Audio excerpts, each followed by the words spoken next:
तर भरत गोगावलेंकडून आगामी निवडणुकांसाठी रायगडमध्ये सोबळाचा नारा, महायुतीचा धर्म पाळायचा असेल तर 2 पावलं मागे यायला हवं, अन्यथा एकला चरोरेची भूमिका. गोगावलेंचं वक्तव्य, जागा वाटपाचा तिढा न सुटल्यास कुणाच्या पाठीमागे लागणार नाही असंही केलं स्पष्ट.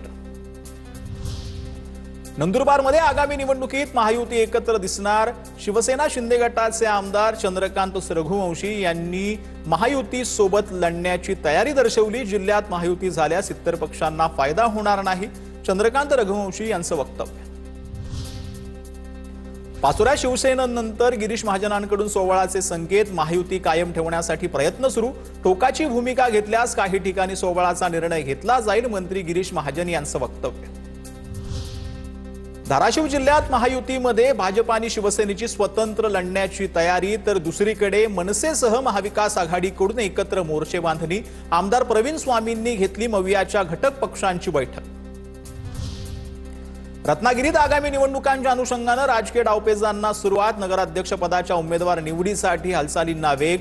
भाजपाकडून इच्छुक उमेदवारांची यादी तयार करण्याचे काम सुरू. ठाकरेंच्या शिवसेनेकडूनही गुप्त बैठकांचं आयोजन. गोंदिया नगर परिषद निवडणुकीची प्रशासकीय पातळीवर जोरदार तयारी सुरू. नगर परिषदेचे अध्यक्ष यंदा ओबीसीच्या कोट्यात गेल्यानं युती आघाडीमध्ये चर्चा सुरू. गोंदिया नगर परिषदेच्या वॉर्ड रचनेला हायकोर्टात आव्हान. मुंबई उच्च न्यायालयाच्या नागपूर खंडपीठात याचिका दाखल. याचिकेत अनावश्यक मनमानी कृती केल्याचा आरोप. 12 नोव्हेंबरला अंतिम सुनावणी होणार. जालन्याच्या जिल्हाधिकारी आशिमा मित्तल यांच्याकडे महापालिकेच्या अतिरिक्त आयुक्त पदाचा पदभार.